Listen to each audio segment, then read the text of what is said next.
El viernes 14 de abril, el MLN realizó por la mañana una serie de asesinatos contra personas acusadas de pertenecer al Escuadrón de la Muerte, también llamado Casa Tupamaros. Por la tarde, las fuerzas conjuntas reaccionaron con dos operativos, ambos en Malvín, aquí en Montevideo. Uno de ellos en la calle Pérez Gomar y la segunda en la casa Amazonas 1440. Hace 2 años, el sociólogo, docente e investigador Esteban Perroni publicaba el libro Amazonas 1440, 50 años después. Y le damos la bienvenida en la Red 21 a Esteban Perroni para comenzar con lo que pasó 2 años después de publicado su libro y comenzar a desmenuzar lo que ocurrió en aquella jornada histórica y trágica para la vida del Uruguay. Buenos días. Buen día, un placer estar con ustedes. 14 de abril de 1972, pensando en las nuevas generaciones. Quizás la historia contemporánea lo recoja como el día más cruel y sangriento de la historia contemporánea. Se cumplen 50 años el jueves. Quizás esa es una primer llave a pensar. ¿Podremos, pasado los 50 años, pensar y hablar de la historia política contemporánea y quitarle ese lugar que lo ha colocado en un lugar más problemático, lo ha hecho más problemático hablar de la historia reciente? Capaz que tenemos que tener la libertad de hablar, cuando se cumplan los 50 años, de la historia política contemporánea. Con relación al libro, nada más que alegrías, porque pues se vendió muy bien y eso quiere decir que lo leyó mucha gente. Algunos dirán, pero ¿cómo? Se publicó hace 2 años y se llama Amazonas 14, yo le digo así, Amazonas 1440, 50 años después. Y bueno, me adelanté por las dudas, dije, tuve la posibilidad de un contacto cuasi sagrado en términos periodísticos con David Cámpora, uno de los sobrevivientes del acribillamiento de la Casa de Amazonas. El destino nos puso ahí. David Cámpora decidió cortar su vida, se suicidó el 29 de marzo del 2021 y tuve la fortuna periodística de haber sido el último que lo entrevistó en un material de 10 a 12 horas, donde aparecen revelaciones importantes, ¿no? Por tirar alguna, no necesariamente todo lo que opinaba Fernández Huidobro lo opinaba David Cámpora. Esa es una gran novedad. Una segunda gran novedad, hay un libro muy difundido, previo, 1985, escribir la historia, ahí sí era historia reciente, en 1985, Las manos en el fuego, de Ernesto González Bermejo. Descubrí de que el libro, con perdón de Ernesto González Bermejo, lo escribieron entre los dos, cosa que no se sabía. Descubrimos, pues fue mucha gente ayudando, evidentemente, descubrimos que en el año 87, ¿sí?, hay una especie de plenario, digamos, de lo que en ese momento era un MLN camino a una idea de Frente Grande, quizás la semilla de lo que luego fue el MPP, otro proyecto político totalmente distinto del MLN, en el que vean qué interesante, ¿no? Cómo el periodista, el investigador tiene que ir atrás de eso. Resulta que en una sesión en la cual se iba a votar de que Las manos en el fuego fuera un documento oficial de la historia del MLN, faltó sin aviso o por enfermedad David Cámpora y le votaron lo contrario. Le dijeron, no, este libro... Y eso es parte de lo que revisa Amazonas 1440, yendo luego a los hechos, sí. Esteban, para aquellas personas que no tienen el libro y que no conocen la historia, ¿qué fue lo que pasó efectivamente en Amazonas 1440, aquel 14 de abril? Bueno, a ver si sucintamente establezcamos fechas, ¿sí? El MLN recibe información de, de que está operando un comando en paralelo llamado Comando Casa Tupamaros, conocido retitulado luego como Escuadrón de la Muerte, ¿verdad?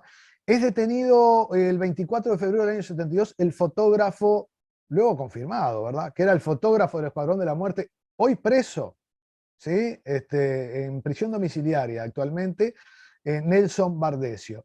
En principio, en estado de cautiverio, Nelson Bardesio cuenta lo que permitió redactar las llamadas actas de Bardesio, donde cuenta con lujo de detalles quiénes integraban ese comando Casa Tupamaros, cómo se formó en los contactos primeros con Dalmitrione, o sea, es importante rastrear ahí un poco la historia, pero sobre todo quiénes los integraban y cómo operaban. ¿Tá?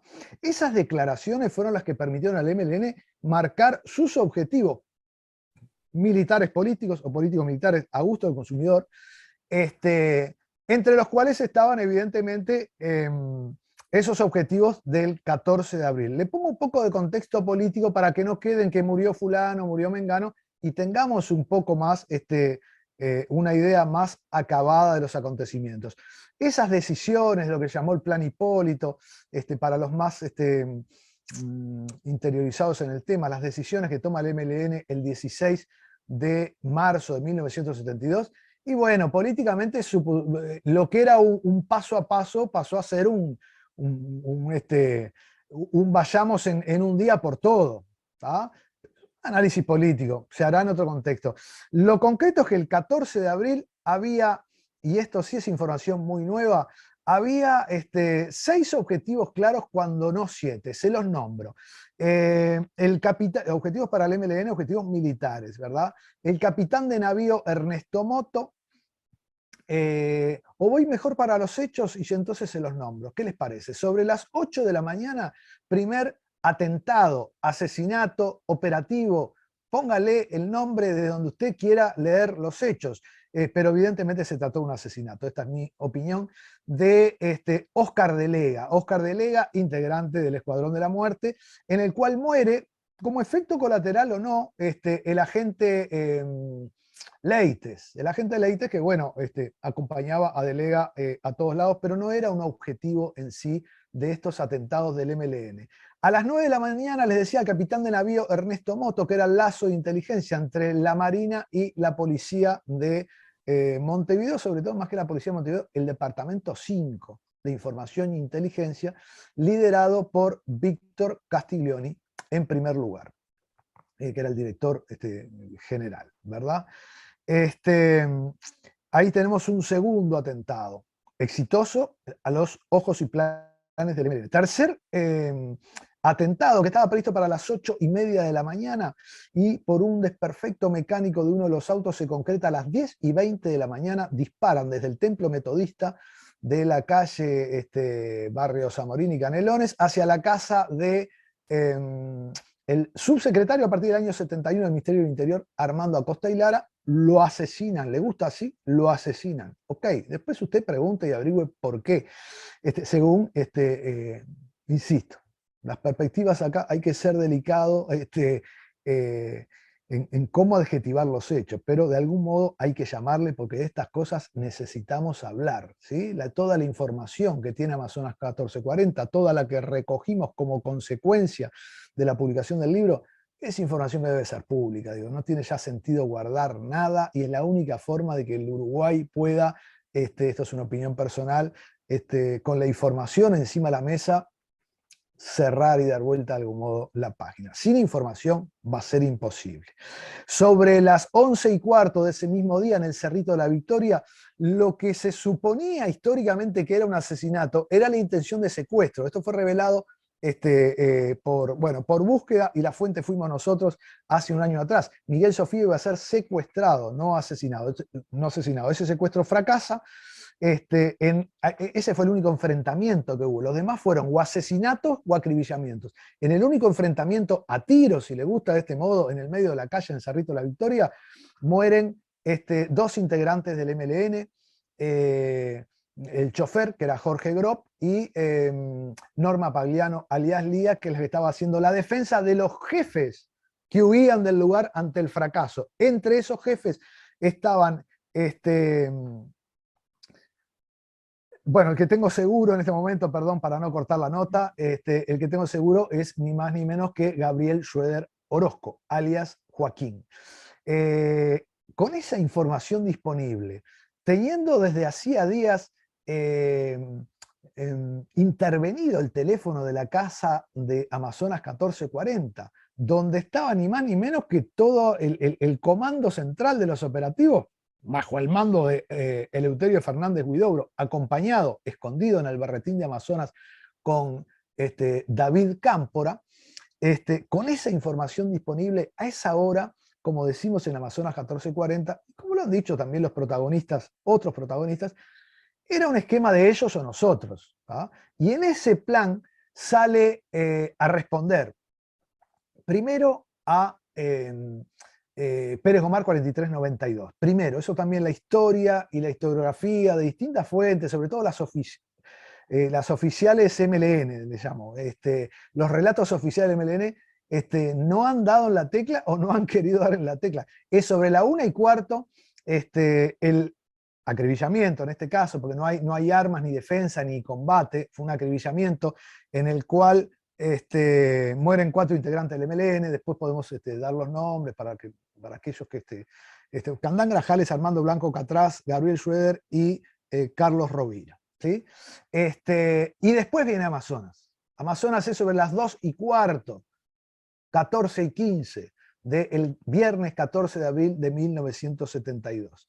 Esa es la respuesta. Ahora, la respuesta decía, algunos dicen las Fuerzas Armadas, otros dicen las Fuerzas Conjuntas, pero atento, lo único que hizo el batallón número 5 al mando de Calcaño, el batallón Florida, era rodear la zona. Los operativos eran ni siquiera de la policía, eran del departamento 5 al mando, que no quiere decir presencia in situ, al mando de Víctor Castiglioni, las direcciones estrictamente, esto es un dato bien novedoso para polemizar, las direcciones fueron de Campos Hermida en Amazonas y de Jorge Nader, todos integrantes del Escuadrón de la Muerte, en Pérez Gomar 4392. Resultado, perdón lo largo, pero sobre todo para los que no conocen la historia, y esto es una historia absolutamente documentada, no estamos opinando, el resultado es el día más trágico de la historia política contemporánea, con 12 fallecidos. 8 del MLN, nos quedan 4 del otro lado, y acá viene una pregunta bien interesante, cuando se ha querido resignificar los 14 de abril del año 72, primero con Bordaberry, cuando se le llamó el Día de los Caídos contra la sedición. En ese esquema, en el año 75, no había lugar a dudas a quién se estaba homenajeando, pero desde el día que Sanguinetti, en el decreto 127 de 1985, le pasó a llamar oficialmente el Día de los Caídos en la lucha por la defensa de las instituciones democráticas, ahí el ruido es otro, porque invita al historiador, invita al público hoy, de cara al 14 de abril, a preguntarnos quiénes eran los caídos en la lucha por la defensa de las instituciones democráticas. Artículo o decreto que en lo borroso, en la duda, Tabaré Vázquez lo abolió el 20 de marzo del 2006, dejó de ser un festejo oficial. Y hoy hay algunos agrupamientos políticos, insólitamente, ¿no? Que les digo, dentro del Partido Colorado, del propio partido de Sanguinetti, que ha aceptado que, bueno, el día que es uno de los que quiere dar vuelta a la página. Pasa que para dar vuelta a la página hay que tener, insisto, muy buena información y disponible por todo el mundo. Un sector del Partido Colorado hoy muy pequeño, junto a la vieja Asociación Patriótica 14 de abril, convocan a ir una vez más a la Plaza de la Bandera del 14. O sea, absolutamente, en mi opinión, en contra del sentido histórico. Pero para ellos sí tiene valor. Entonces es bueno preguntarnos, ¿y quiénes son los caídos? Y bueno, a los caídos, que son algunos los que estamos nombrando y que vemos en qué situaciones caídos, a mí me gusta hacer el siguiente juego de ficción. Si Miguel Sofía hubiese sido asesinado, hubiese sido exitoso el operativo de las 11:15 del 14 de abril, hoy estábamos diciendo que Miguel Sofía era un caído en la lucha por la defensa de las instituciones democráticas. Si Bardesio, en lugar de haber sido interrogado, hubiese sido ultimado por el MLN en aquella oportunidad, hoy le hacíamos un homenaje a Bardesio como caído en la lucha por defensa de la democracia, cuando es el propio sistema democrático, nuestro poder judicial. A algunos no les gusta el presidente, ¿verdad? Y dicen, oh, no, pero es el presidente dentro del sistema democrático en el que vivimos. A otros no les gusta el poder judicial, pero es el poder judicial, hay que respetar y hay que investigar. Es interesantísimo indagar las actas del juicio, por ejemplo, a Bardesio, donde vuelve a confirmar todo esto y a decir mucho más. Les tiro una primicia, algo bien interesante, porque nosotros nos tomamos el trabajo de leer esas actas. Bardesio, en una pericia psicológica que le hacen para intentar la libertad anticipada, le hacen una pericia psicológica y se va más lejos de lo que había dicho. Confiesa de que él quería jugar a ser James Bond. Así como les digo, razón por la cual no puedo dejar en esta conversación de invitarlos en 20, 25 días a una publicación que se llama Los audios del ocaso, que definitivamente intenta, desde la indagación de los audios, recomponer los hechos y ver, por ejemplo, definitivamente, quién estuvo en Amazonas, ¿sí? ¿Quién estuvo al mando del operativo de Amazonas? Perdón, Ana María, que me fui medio largo, No, pero no, no, capaz querías hacer un punto ahí. entiendo perfectamente. Y vamos, dos preguntas.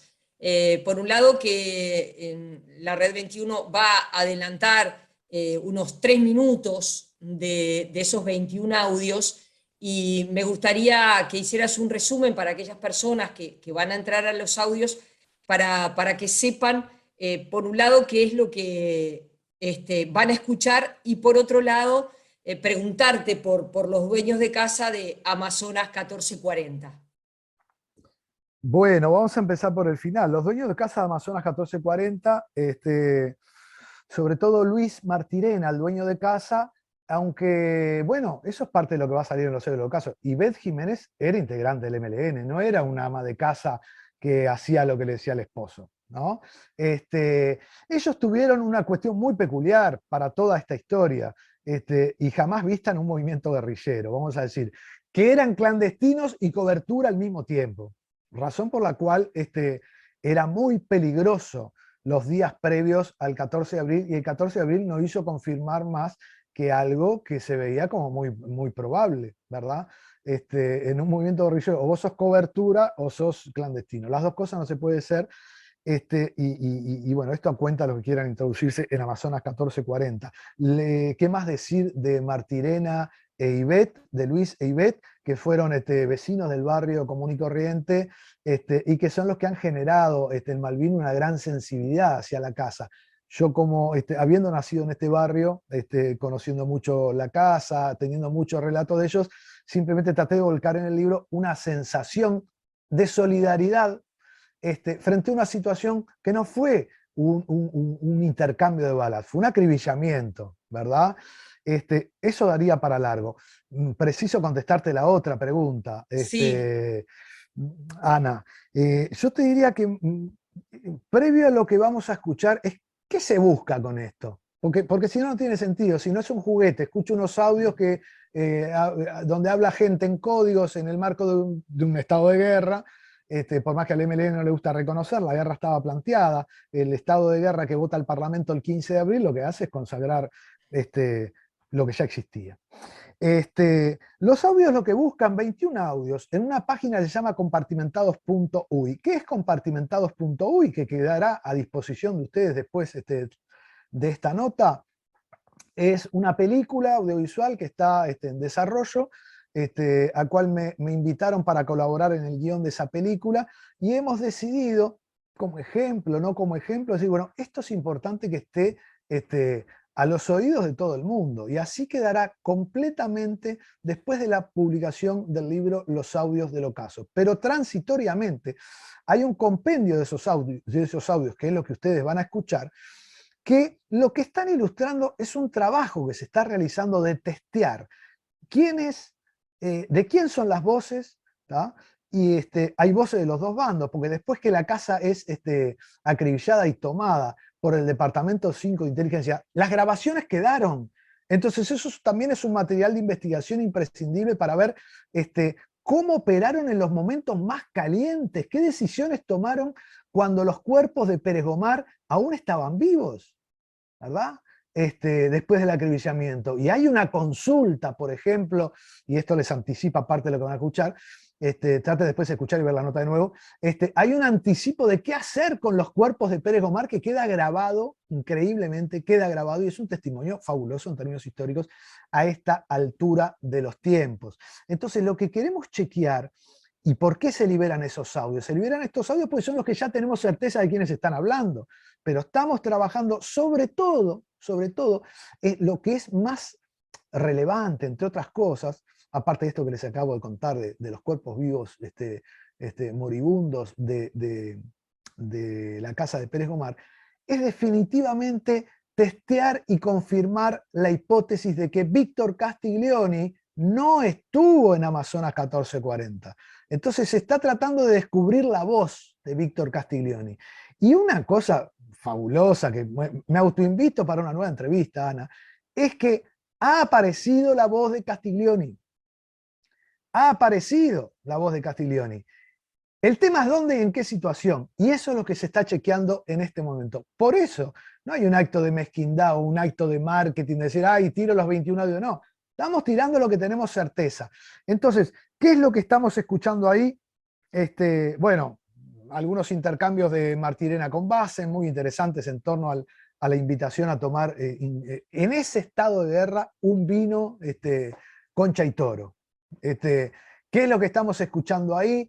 El intercambio de información entre Candán, Grajales y Bassen acerca de la muerte de El Tuerca, es el asesinato de Delega. Déjenme de memoria qué estamos escuchando ahí, la confirmación en un diálogo solapado de que han sido asesinados Moto y Acosta y Lara, un diálogo entre una mujer y un hombre, el hombre es Luis Martirena, si ustedes escuchan, es un diálogo raro, ¿no? O sea, vos te están avisando que asesinaron a no sé quién, no contestás con esa frialdad o como quien te diga subió el precio del boleto. ¿Y qué estamos escuchando? La confirmación de lo que ya había adelantado en el año 85 y que la historia oficial del MLN negó, que es que el berretín de la Casa Amazona lo descubrió la policía técnica. Y esto nos lleva, permitime un minuto más, Ana María, esto nos lleva a tener unos documentos interesantísimos que niegan el relato épico oficial, le llamo así, del MLN, de que ante un cuello sangrante levemente en un goteo poético en el baño de Amazonas 1440 de las consecuencias de la balacera en el cuerpo de Fernández Huidobro, ¿sí? Vio que un soldado entraba a orinar al baño y pidió que viniera Campos Hermida, y hay todo un relato heroico que la propia película La noche de los 12 años lo reproduce, si me permiten la expresión poco académico, se lo morfa por falta de documentos, y está absolutamente demostrado que ese no fue el descenso del berretín de Fernández Huidobro. Hago hincapié en esto porque es de los mitos más repetidos, a veces como loros sin documentación. El descenso fue que la policía técnica lo descubrió y dijo, bajen de a uno. Después hay un diálogo porque existía una relación entre Fernández Huidobro y Campos Hermida. Y sigo un poco más, permítame un minuto más.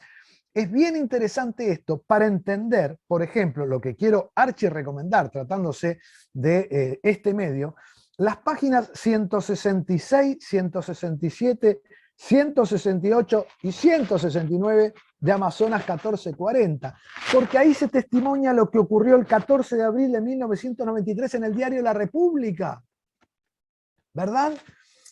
Donde se presenta el testimonio falso de un aparente policía que hubiera participado en los acontecimientos, de Winston Silva Cordero, ¿sí?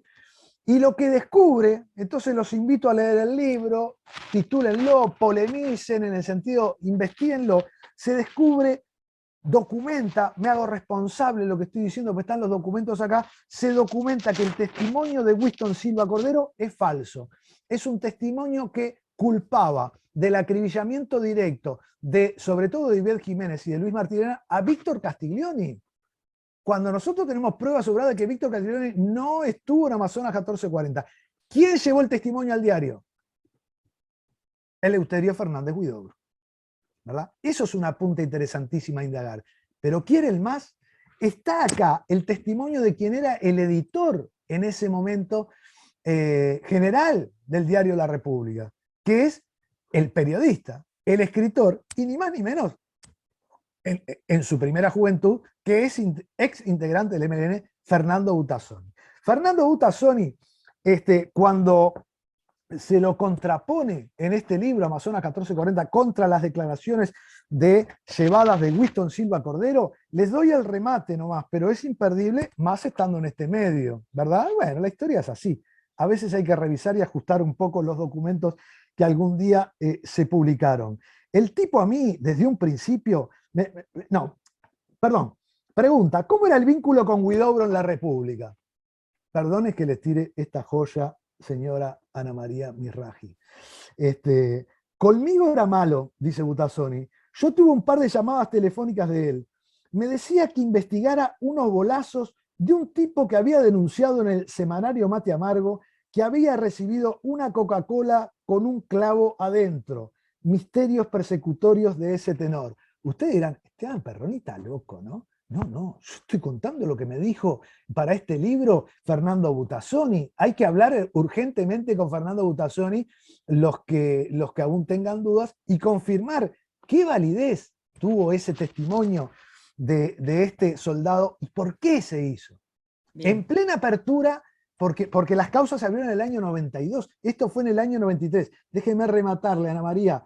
Siempre tuve claro que los motivos de sus declaraciones, los del soldado, no eran una cuestión moral, dice Butazzoni, sino un negocio, quería plata. Si se trató de una cáscara de banana, porque eso es lo que yo le pregunto, en aquel momento, no lo percibí así y no puedo aún hoy decir si era verdad o era mentira su relato. De piel me resultó un tipo fácil. Y cuenta en otro párrafo ahí cómo un día finalmente, bien, en un intercambio de tiros, Winston Silva, o sea, un testimonio bien, absolutamente falso, ¿verdad? Sí. Así la gente lee el libro. Claro, claro.